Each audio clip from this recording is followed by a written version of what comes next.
Elle est introuvable. Depuis le 16 décembre dernier, Delphine Jubilard n'a donné aucun signe de vie. L'infirmière de 33 ans a disparu à Cagnac-les-Mines dans le Tarn sans laisser de traces. Malgré une enquête qui se poursuit, aucun indice ne permet de savoir ce qui a pu lui arriver ni même si elle est toujours vivante. Cédric Jubilard, son époux, est celui qui a prévenu la gendarmerie de sa disparition. Au moment des faits, il a indiqué que sa femme était partie promener les chiens mais qu'elle n'était jamais revenue. Sur le plateau de Crime sur Énergie 12 ce lundi 6 septembre, Emmanuelle Franck, son avocate, a évoqué la réaction extrême de son client lors de l'arrivée des policiers à son domicile. Les gendarmes arrivent, ils sont face à un homme qui est terrorisé, affolé, qui a appelé les services de gendarmerie à 4h09 du matin. Ils ont devant eux, un homme qui est particulièrement anxieux et totalement terrorisé, confie-t-elle d'abord avant de préciser, ils n'ont pas le sentiment d'avoir affaire à un suspect. Ce n'est pas après qu'il sera désigné comme coupable. Par la suite, elle explique qu'au tout début de l'enquête, ils ont vraiment affaire à une personne qui vient de perdre sa femme et qui ne sait pas où elle est, avec tous les sentiments qui vont avec et donc, ils n'ont pas de raison d'aller fouiller cette maison, conclut l'avocate.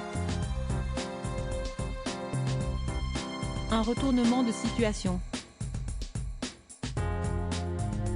Durant plusieurs mois, Cédric Jubilard est entendu par les enquêteurs, il participe aux battues pour tenter de retrouver sa femme et son domicile est perquisitionné à plusieurs reprises.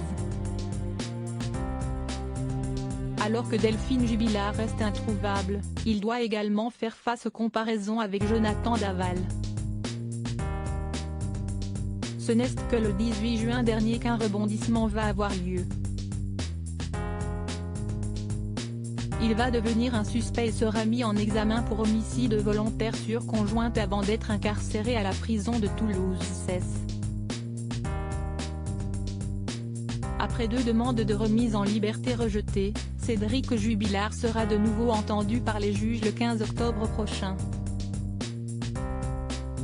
De plus, les révélations le concernant ne cessent de voir le jour. Au micro de BFM TV ce lundi 6 septembre, c'est la cousine de Delphine Jubilard qui a évoqué son comportement, qui n'a pas toujours été tendre.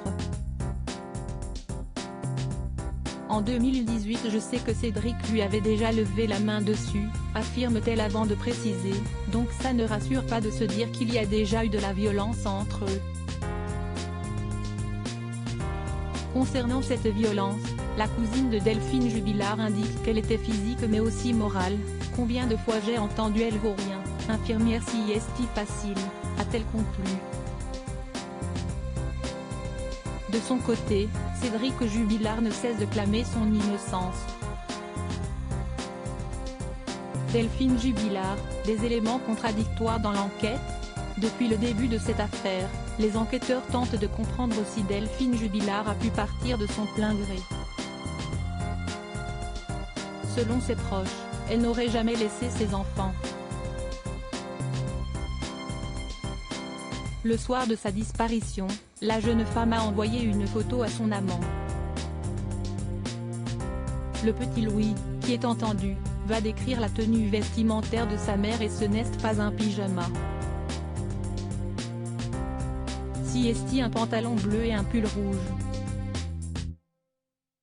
Voilà ce qu'il décrit, explique Emmanuelle Franck sur le plateau de Crime.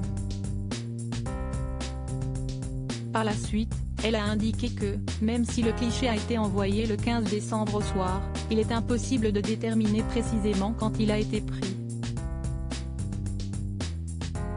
Cette photo en combinaison, en short. Comment déterminez-vous qu'elle la prend ce soir-là? Elle envoie mais comment déterminer qu'elle la prend ce soir-là? Vous ne pouvez pas l'affirmer. Moi, je peux envoyer des photos que j'ai prises il y a 3 mois tout à l'heure, a-t-elle conclu. Cette nouvelle contradiction va-t-elle déboucher sur des réponses?